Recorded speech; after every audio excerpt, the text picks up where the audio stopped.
Para que me diste fuerza, para que me diste voz, para que me diste el tiempo, para que un corazón, para que creas vida y me diste una canción, para que me diste luna, para que me diste sol, para que me diste sol,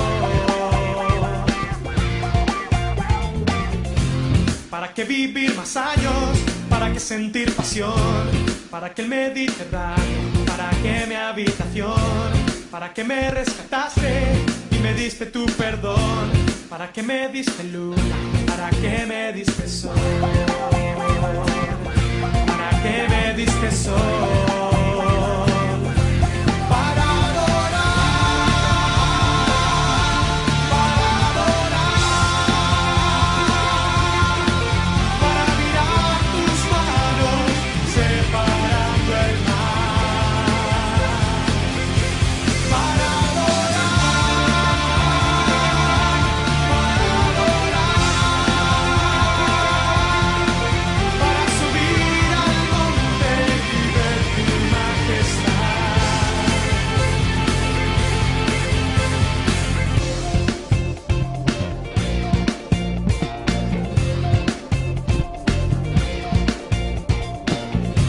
Para que me diste fuerza, para que me diste voz, para que me diste el tiempo, para que un corazón, para que me diste vida y me diste una canción, para que me diste luna, para que me diste sol, para que me diste sol,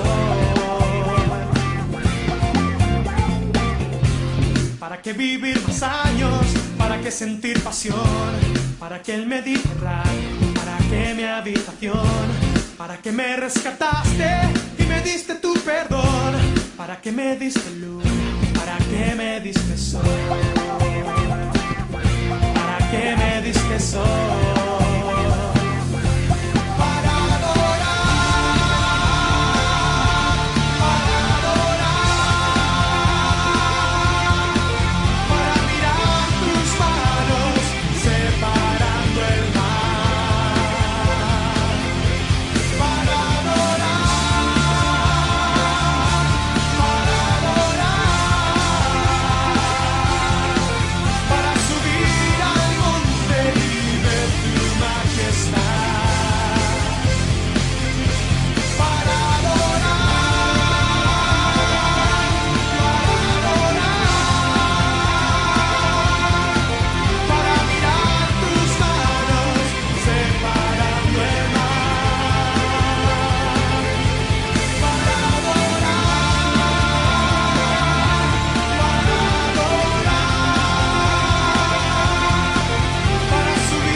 Buenos días, mis hermanos, bendiciones en este día, dando gracias a Dios por la oportunidad que nos da de llegar a cada uno de ustedes por medio de estos recursos que Dios nos da.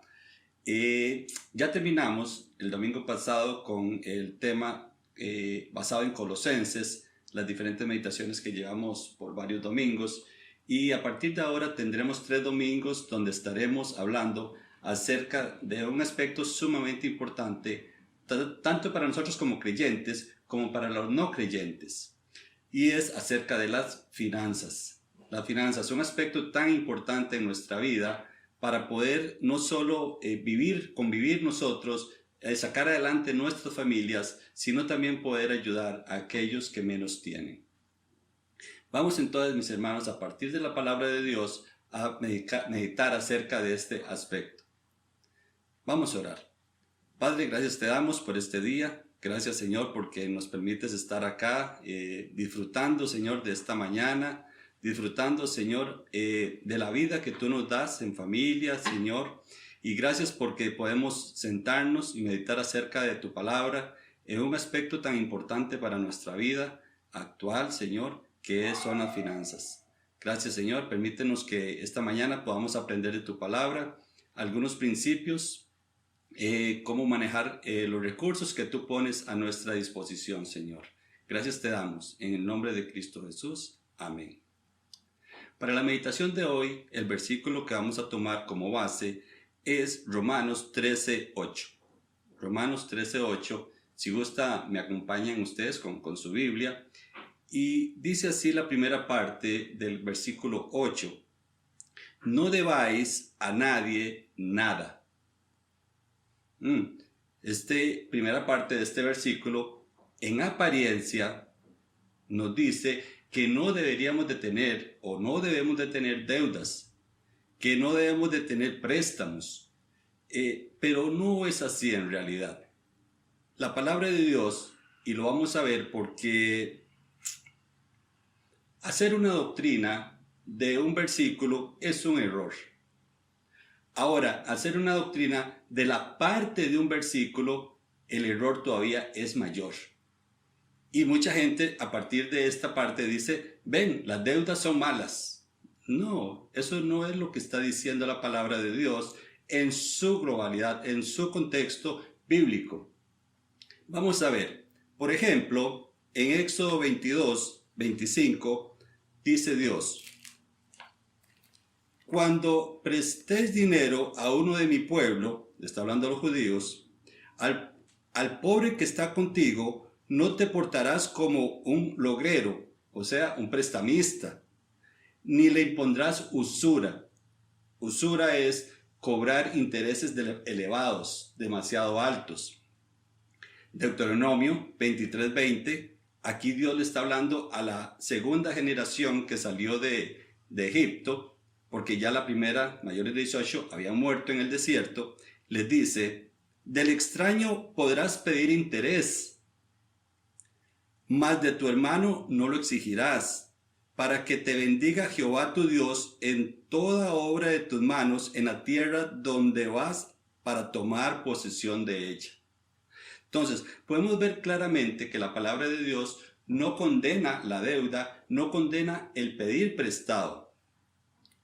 Lo que condena es más bien al prestamista cuando se abusa de esa necesidad de su hermano, de esa necesidad de su prójimo. Así que la Biblia no ordena explícitamente contra todas las formas de deuda. La Biblia advierte los riesgos, eso sí, de adquirir una deuda y ensalzar la virtud de no endeudarse. O sea, la Biblia motiva a no endeudarse, pero no lo condena.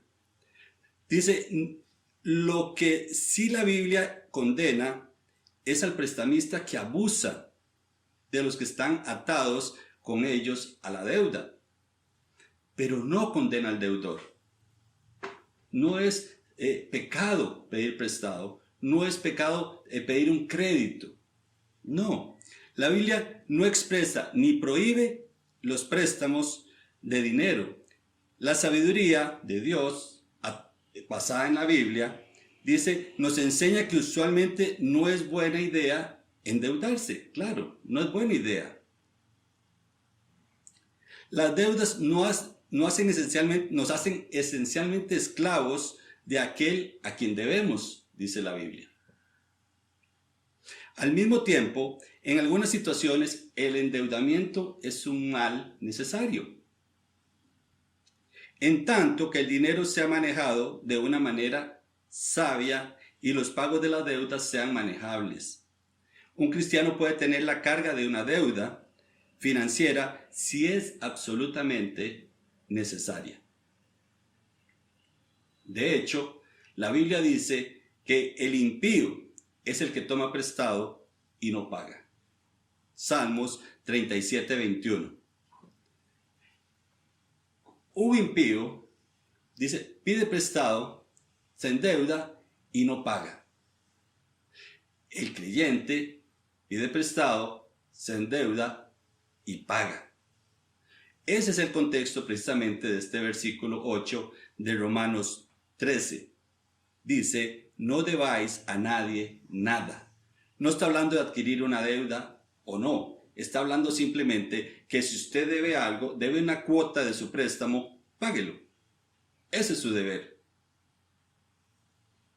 Esa es nuestra responsabilidad como creyente, de ir a la institución o pagar por los medios que ahora hay electrónicos, o ir y pagar en ventanilla esa deuda que yo tengo, o pagarle a la persona que yo le pedí prestado la deuda o parte de la deuda que me corresponde ese mes o esa quincena. Ahora, hay algunos principios financieros, mis hermanos, para poder yo saber si estoy en la capacidad de endeudarme o no. Eso es importante. Por ejemplo, ¿qué es lo primero que tengo que saber si quiero endeudarme? Si necesito realmente endeudarme. ¿Qué es lo primero que tengo que hacer? Lo primero que tengo que hacer es si tengo la capacidad de pago. ¿Cómo logro eso? A través de una herramienta contable o financiera que se llama presupuesto. El presupuesto me va a decir a mí a dónde va mi dinero. No quién se está llevando mi dinero, sino a dónde lo estoy poniendo. El presupuesto simplemente es decir, cuánto está ingresando en mi hogar, en mi familia, cuánto está ingresando neto y cuánto está saliendo y a dónde, o a dónde quiero que vaya. Entonces, contrastamos ingresos contra gastos, gastos fijos, gastos variables y gastos esporádicos. Y al final vamos a saber si estamos gastando más de lo que recibimos, si tengo un margen para poder decir, sí, mira, me puedo endeudar, puedo pedir un préstamo, puedo pedir un crédito, o no puedo. Entonces, es la forma más responsable que uno puede hacer para saber si uno puede adquirir una deuda o no. Y ser valientes, ser realistas con nuestro presupuesto. Porque no vamos a poder, bueno, pero tal vez si comemos menos y ya estamos comiendo poco. No dejar de comer lo básico, obviamente se pone de primero, qué sé yo, comida, alquiler o renta del local. Y ahí vamos bajando en cuanto a lo que es realmente necesario. A partir de un presupuesto nos damos cuenta si somos, digamos, agentes de crédito o no, si podemos optar por un crédito o no. Lo segundo que debemos hacer para saber si podemos endeudarnos es hacer compras planeadas, no hacer compras de forma emotiva o por ofertas o por promociones o por temporada, no, sino realmente lo necesito. ¿Es necesario esto para poder vivir? ¿Para el bienestar de mi familia? Y desde esa forma, desde esa perspectiva de lo realmente necesario y lo que es planeado, podemos decir, sí, voy a adquirir esta deuda o no la voy a adquirir. Claro, eso lleva valentía, eso lleva dominio propio. Porque no solo me estoy dejando llevar por lo que yo quiero, sino por lo que realmente necesito. Normalmente no me gusta poner ejemplos personales en los mensajes, pero en este caso me gustaría poner uno. Por ejemplo, hace como, 5 años, la refrigeradora de nuestra casa estaba bastante malita y mi esposa me decía, mi amor, necesitamos comprar una refrigeradora porque esta está muy mala. Ya realmente no sirve y hace mucho ruido y muchas cosas, ¿verdad? Entonces, yo le dije, bueno, mi amor, ahorita el presupuesto no está para comprar una refrigeradora, no está para comprarla de contado y tampoco para adquirir una deuda por una refrigeradora. Entonces, lo que hicimos y lo que debemos estar haciendo nosotros como creyentes es orar y pedirle al Señor, Señor, danos dirección, Señor, danos la oportunidad de, si es tu voluntad, de adquirir una refrigeradora nueva. Y en esas oraciones que uno hace, que a veces uno dice, el Señor me escuchará de esto, pero no es tan importante para el Señor tiene otras cosas más importantes en cuales atender, ¿verdad? Pero el Señor es tan maravilloso, mis hermanos, que vieran que estábamos dándole estudios a una pareja. Primero le dimos consejería matrimonial y después a través de eso empezamos a darle ya estudio bíblico, y resulta que ellos tenían un apartamento en Jacob y lo desocuparon, lo vendieron. Y llegamos ese día al apartamento de ellos, al que tienen, y vimos la refrigeradora ahí en la sala, una refrigeradora nueva todavía, con todavía el plástico, todavía tiene partes de plástico donde estaba nueva. Y yo le dije a la señora, ¿y esa refrigeradora? Me dice, ya no ve que desocupamos el apartamento allá en la playa, entonces ya y ahí está estorbando esa refrigeradora, me dice. ¿Usted no se la quiere llevar? ¿Cómo? Sí, es que me estorba ahí en la sala, no sé qué hacer con ella. ¿Por qué no se la lleva a usted? Mi esposa y yo nos volvimos a ver, y lo que les quiero decir con esto, mis hermanos, es que Dios tiene formas. Si nosotros somos sabios a la hora de manejar nuestras finanzas, Dios es fiel. Entonces, eso es lo primero que tenemos que hacer. Ir al Señor y decirle, Señor, tengo esta necesidad y no tengo cómo suplirla. Ayúdame. Y el Señor nos va a ayudar. Puedo contarles otros testimonios, pero vamos a seguir. Tercero, comprar bienes duraderos. ¿Por qué? Porque a veces lo barato sale caro. A veces compramos cualquier cosa ahí no sé, de una marca X, y tal vez con un poquito más de dinero hubiéramos podido comprar algo mejor, o por lo menos con más garantía. Ese es el tercero. Comprar cosas que usted considere que van a durar más que si compro otro de menor calidad o que tenga garantía. Eso es muy importante. Porque en el momento en que ese aparato, artefacto le falle, usted va a poder tener una garantía. Eso es importante. Y cuarto, pagar sus mensualidades a tiempo. No esperarse hasta el último día, porque en el último día puede pasar algo y no pudiste pagar esa mensualidad. Y entonces resulta que ya te van a cobrar intereses por un día de demora. Por un día no, por una hora de demora. Entonces, importante tener es bien calendarizado nuestras deudas para poder pagarlas. Y las deudas, como repito, no son malas, no son pecado. De hecho, el terreno donde estamos construyendo es una deuda. Tenemos una deuda como iglesia. Entonces, no estaríamos dando ese ejemplo si en realidad las deudas fueran malas, fueran pecado. No es pecado. Siempre y cuando se honren, siempre y cuando seamos dignos de ese crédito. Es más, cuando usted paga una deuda puntual, usted se hace un agente de crédito. Usted llega a cualquier otro lado y te dan crédito porque revisan tu crédito. Qué lindo poder llegar a un lugar y decir, usted es cliente AAA. ¿Cuánto quiere? ¿Qué necesita? Dígame. Pero bonito decir, no necesito nada. No necesito nada por el momento, gracias. Vea, esta semana me han llegado a mí tres en el celular. Marcos, tenemos para ti, no es tanto. El back, Marcos, tenemos un extra crédito para ti de tanto. No necesito, gracias. Por el momento no necesito nada. Pero mire que, no, gracias. Yo cuando necesite los llamo. En segundo libro de Reyes, capítulo 4, versículo 1 al 7, podemos ver una historia de una persona que fallece y era una persona fiel al Señor. Este hombre amaba al Señor, servía al Señor.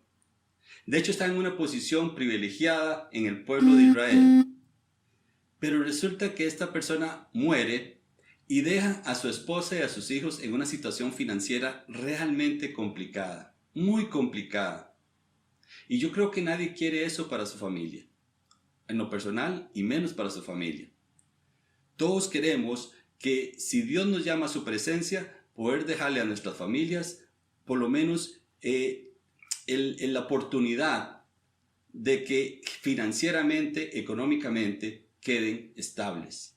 Quitarles una preocupación de por sí de la que ya más tienen con la pérdida de un ser querido, poderle por lo menos mitigar el dolor o el sufrimiento a partir de haberle dejado estable materialmente o económicamente.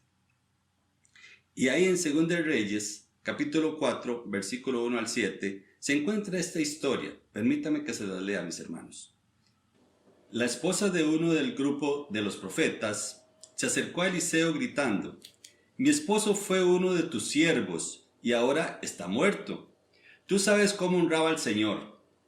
Era un siervo del Señor. Pero, le debía dinero a un hombre que ahora viene a quitarme a mis hijos para que sean sus esclavos. Es que era literal, mis hermanos, era literal. Las deudas, si no podían ser honradas, tenían que ser pagadas con sus hijos. Por eso la Biblia dice, ¿verdad?, que el que debe es esclavo del que le debe. Pero era literal el asunto. Eliseo le contestó a la mujer: ¿cómo te puedo ayudar? Dime, ¿qué hay en tu casa? ¿Qué tienes para poderte ayudar? La mujer le dijo: no tengo nada. Mis hermanos, yo no sé, pero podría ser muy buen siervo del Señor, pero como que no era muy buen proveedor en la casa. Dice, solo un frasco de aceite de oliva. Eso era todo. No tenía ni masa, ni trigo, ni cebada, solo aceite de oliva. ¡Wow! Entonces Eliseo dijo: ve y habla con tus vecinos y pídeles prestados todos los frascos o vasijas que tengan, todas las que puedan. Entra a tu casa y cierra la puerta, que entren tú y tus hijos adentro de la casa. Usa la vasija de aceite que tienes y llena cada vasija que te presten las vecinas. Los hijos fueron, consiguieron vasijas de los vecinos y entraron en su casa, y con la vasijita que tenían de aceite, empezaron a llenar las otras vasijas. Milagrosamente. Ella salió de hablar con Eliseo, entró a su casa y cerró la puerta con solo ella y sus 2 hijos adentro. Sus 2 hijos le llevaron las vasijas y ella los llenaba de aceite. Dice, cuando todas las vasijas ya estaban llenas, ella le preguntó a su hijo: ¿quedan más vasijas? Y el hijo le dijo: no hay más, todas están llenas. Entonces el aceite dejó de fluir.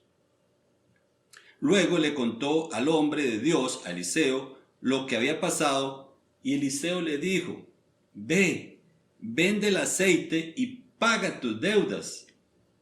¿Ven? Es lo primero que hay que hacer, honrar nuestras deudas. Dice, con lo que queda podrás sostenerte tú y tus hijos. Entonces, podemos ver un ejemplo aquí claro en la Biblia, en donde un hombre entregado al Señor, amaba al Señor, servía al Señor, pero era muy mal administrador de su hogar. Y yo creo que nadie quiere eso para su casa. De hecho, la Biblia dice que el que no administra bien su casa, tampoco va a poder administrar bien en la obra del Señor. Es que una cosa no puede ir por encima de la otra. Yo primero tengo que ver por mi hogar. ¿Cuántos hijos de pastores conocemos que se han ido, no quieren saber nada del Señor porque en su casa faltaba todo, hasta papá, porque siempre estaba en la iglesia, siempre estaba metido en el ministerio. Yo conozco varios y yo no quiero eso para mi familia. No sé si usted lo quiere, pero yo no. Yo quiero que mis hijos me recuerden, no solo como un ministro, no solo como un predicador, no solo como un siervo del Señor. Quiero que me recuerden como un padre ejemplar. Porque a través de ese recuerdo van a recordar que nuestro Dios era fiel, que nuestro Dios nos amaba, que nuestro Dios nos protegía a través de mi Padre. La segunda parte del versículo 8 del capítulo 13 de Romanos dice: sino el amaros unos a otros, porque el que ama al prójimo ha cumplido la ley. Entonces, con eso cierra Pablo este versículo donde dice que no debo deberle a nadie, no debo ser moroso con nadie, sino más bien lo único que debo estar en morosidad es con el amar a los demás. Ay sí, esa deuda nunca la voy a poder pagar. Siempre voy a estar moroso. Siempre voy a necesitar dar más de mi amor hacia los demás. ¿A quiénes? Al prójimo. No solo a los de la iglesia, no solo a mis hermanos que nos vemos y nos saludamos y tenemos comunión también con el prójimo, con toda aquella persona que necesite un favor, que necesite un consejo, que necesite una ayuda, sobre todo en estos tiempos en donde se está haciendo tan necesaria la ayuda de los unos con los otros. Dice aquí,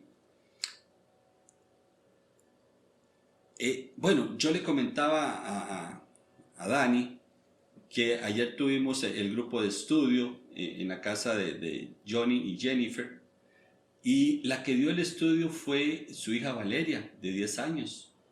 Y precisamente el tema que ella escogió y dio, fue el amor. Y llegamos a la conclusión, o ella llegó a la conclusión y lo compartió, y nosotros estuvimos de acuerdo, de que nosotros debemos amar como Dios ama. ¿Y cómo amó Dios? Lo vimos en el estudio de ayer. Dice que Dios amó de tal manera al mundo que se dio. No solo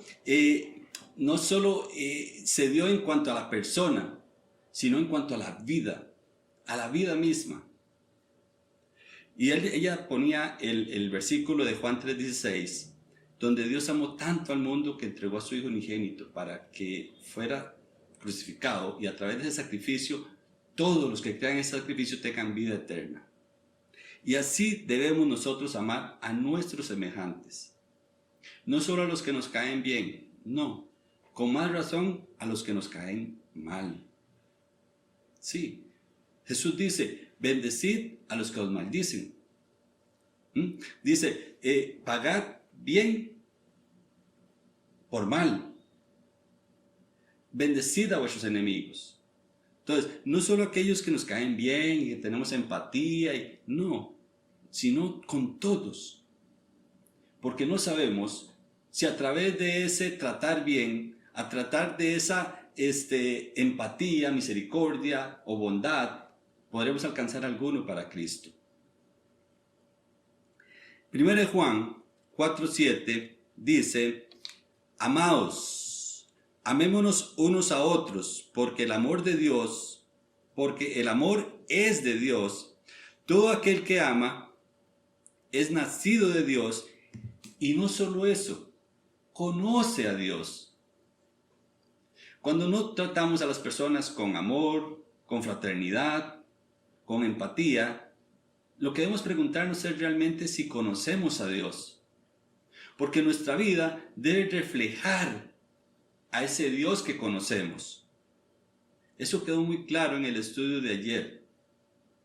Y una niña de 10 años nos estaba enseñando eso. El versículo 8 del 1 Juan 4 dice: el que no ama no ha conocido a Dios. ¿Ve? Ahí cierra. Si conocemos a Dios realmente, tenemos que amar. y es una deuda que tenemos con los demás, porque así como Dios nos amó a nosotros, nosotros debemos amar a los demás. Por obligación, yo diría que por convicción, más que nada. ¿Por qué? Porque Dios es amor. Dios no es que tiene amor, sino que Dios es amor. Es la esencia de Dios, el amor. Y ese amor lo llevó a Él a darnos salvación, a encontrar aquello que estaba perdido. ¿Cómo? A través del sacrificio de Jesucristo. Dice Romanos 13:9, amarás a tu prójimo, ahí mismo en Romanos 13:9 dice, amarás a tu prójimo como a ti mismo. El amor, versículo 10, no hace mal al prójimo, sino que el cumplimiento de la ley es el amor. Los 10 mandamientos están basados en el amor. ¿Por qué? Porque el que ama no hurta, no mata, no adultera, no codicia. Claro, si usted tiene amor y practica el amor, obviamente va a practicar los 10 mandamientos. Entonces, basado en eso, mis hermanos, podemos decir que el que cumple con la ley del amor, cumplió con la ley perfecta de Dios. Ahora, usted podría decir, Marcos, ¿y quién es mi prójimo? Bueno, esa respuesta ya la dio Jesús o más bien Jesús no, más bien el que preguntó se autorrespondió con el ejemplo que le puso Jesús. ¿Quién es mi prójimo para yo hacerle bien, para tener misericordia de él? ¿Quién es mi prójimo para yo estarle debiendo amor? ¿Quién es? Bueno, esa misma pregunta en Lucas 10:37 se la hizo un intérprete de la ley, lo que llamamos un escriba, se la hizo a Jesús y le preguntó a Jesús tratando de justificarse al mismo, dice, ¿quién es mi prójimo?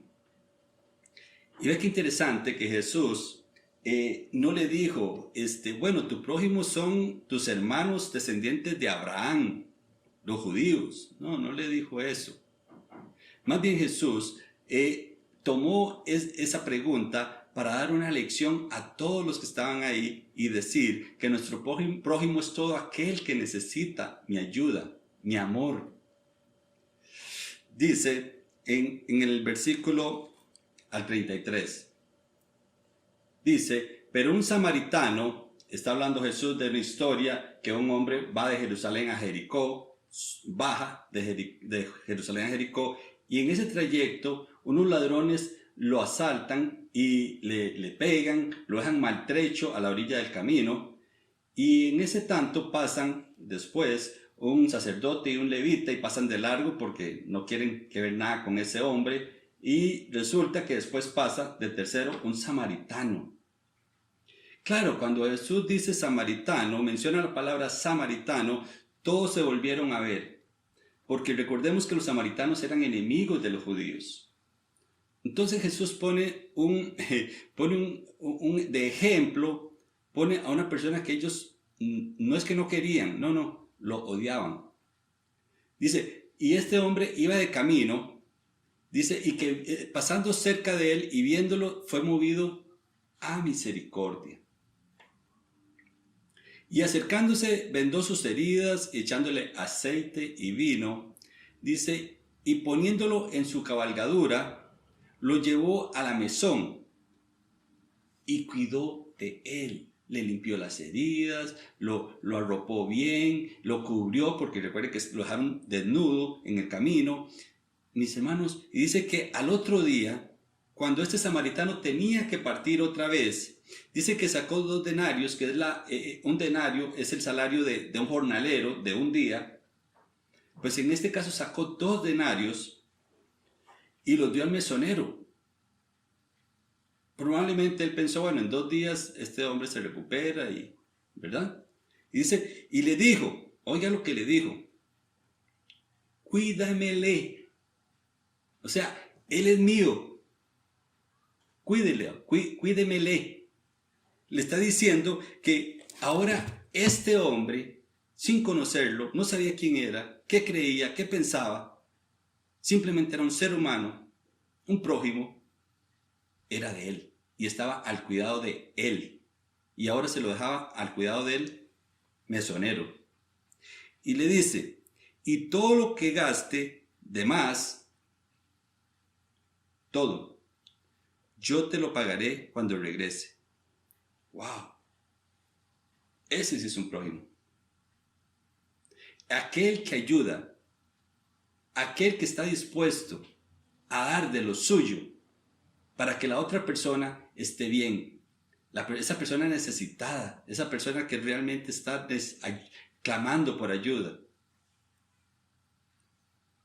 ¿Quién pues de estos, le preguntó Jesús ahora al intérprete? Ahora Jesús es el que pregunta al intérprete, al escriba. ¿Quién pues de estos tres te parece que fue el prójimo del que cayó en manos de los ladrones? ¿El sacerdote? No. Pero era un hombre de fe, era un hombre entregado, sí. Pero no tuvo amor, no tuvo misericordia. ¿El levita? Tampoco. Pero el levita, sí, pero no. El que tuvo misericordia, dice que contestó el intérprete. Ojo, versículo 37. El que usó de misericordia con él, el que usó, no se atrevió a decir el samaritano. No. Esa palabra era innombrable para ellos. No dijo, bueno, el samaritano, sí, no. Él que usó de misericordia. ¿Y sabe qué le dijo Jesús? Ve y haz tú lo mismo. Ve y haz tú lo mismo. ¿Por qué? Porque es una deuda que tenemos con nuestro prójimo. Porque ya Cristo hizo por nosotros todo lo que nosotros necesitábamos hacer para nuestra salvación. Ahora somos nosotros los que tenemos en la obligación, que estamos en la obligación de dar amor a nuestro prójimo, de dar misericordia, de dar caridad a nuestro prójimo. Por eso Pablo dice ahí, nada, no debáis a nadie nada, sino el amaros los unos a los otros, porque el que ama al prójimo, no dice al hermano, al prójimo, ha cumplido la ley. Mis hermanos, entonces, 2 puntos claros para terminar, para concluir. Las deudas no son pecado. El pecado es no honrar las deudas. Ese es el pecado. Y segundo, tenemos una deuda mayor que nunca vamos a poder pagar. Y esa deuda es amar a nuestros prójimos. Ese es el cristianismo. Esa es la esencia del cristianismo. Y, Jesús dice, ¿por qué conoceréis a mis discípulos? Porque se aman. Oiga, si amamos a aquel que no conocemos, ¿cuánto más aquel que es nuestro hermano en la fe? Claro, eso tengámoslo presente, mis hermanos, para esta época donde muchas personas se nos van a acercar con necesidad. Y no, tal vez no tanto material, hablemos de espiritual, de social, de compañía. Hay muchas personas que están solas en este momento, queriendo una palabra de aliento, una palabra de esperanza, queriendo hablar con alguien, aunque sea 1,80 m, no importa, pero hablar con alguien. Mis hermanos, Dios les bendiga, Dios les guarde, y que esta semana podamos compartir las buenas nuevas de Jesucristo con toda aquella persona que encontremos, si es que logramos encontrar alguna en la calle.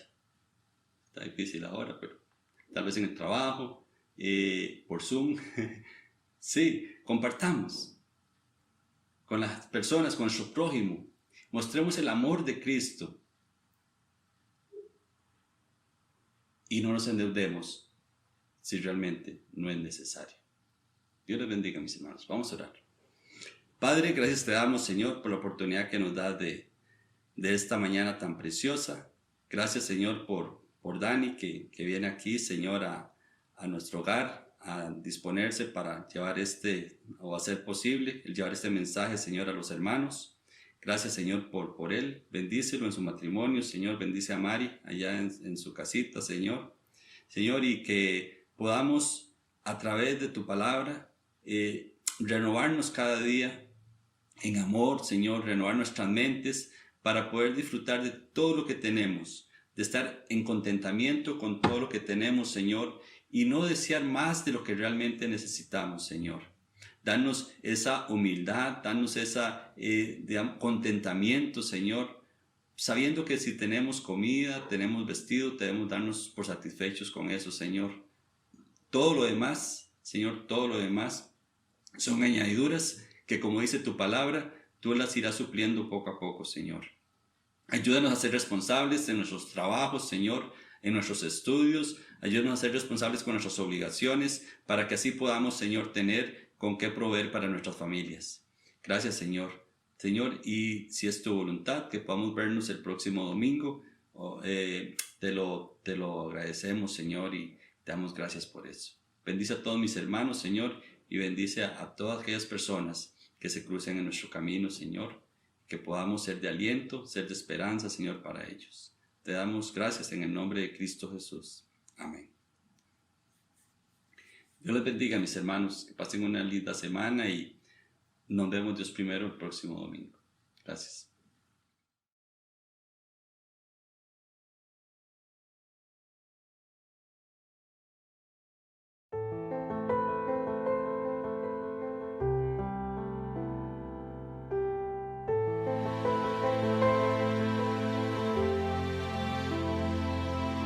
Llegar a fin de mes, sonreír por esta vez y no desesperar con las facturas del hogar.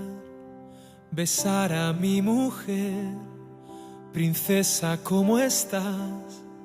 Cenar arroz con fe, con huevo y un poco de sal.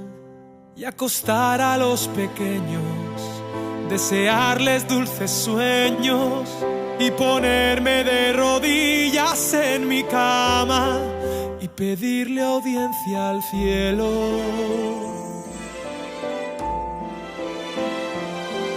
Y que Dios me explique qué hago sin dinero, sin trabajo, aunque yo sé que Él es lo primero. Pero mi fuerza está en el paro y la luz de mi interior me la han cortado. Dime, Dios, si soy yo el equivocado, o quizá es que tú me has olvidado.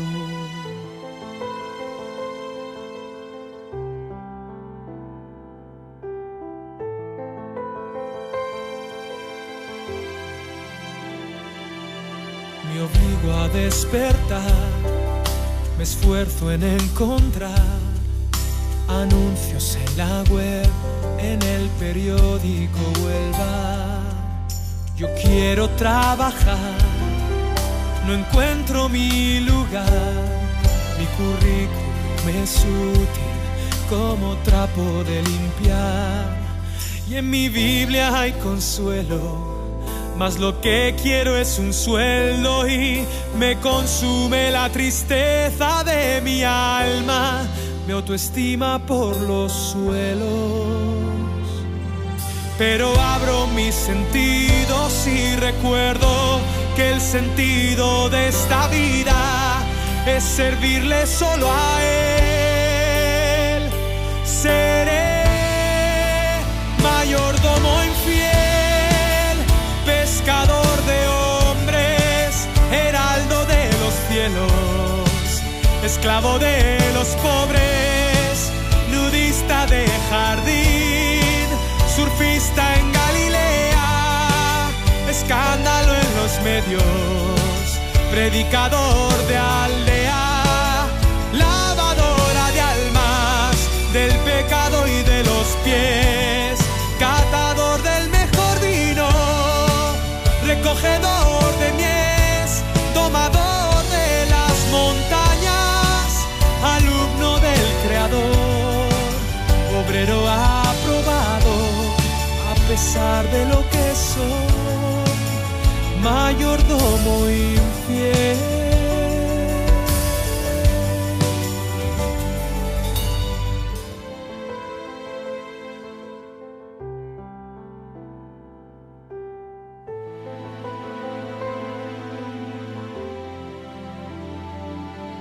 La vida pasará, su voz se oirá.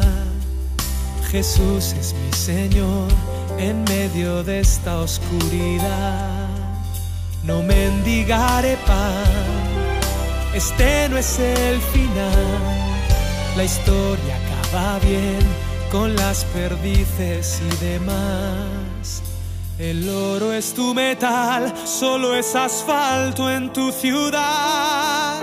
Ayúdame a entender lo que me quieres enseñar, que tu contrato es eterno y me libraste del infierno, y por encima del oficio está el llamado. Dios no nos ha abandonado. Y ahora sé que nunca fui un desempleado, que mi vida está en sus manos, aunque el mundo esté al revés. Seré mayordomo infiel, pescador de hombres, heraldo de los cielos, esclavo de los pobres, nudista de jardín, surfista en Galilea, escándalo en los medios, predicador de aldea, lavadora de almas, del pecado y de los pies, catador del mejor vino, recogedor de mies, domador de las montañas, alumno del Creador, obrero aprobado, a pesar de lo que soy, mayordomo infiel.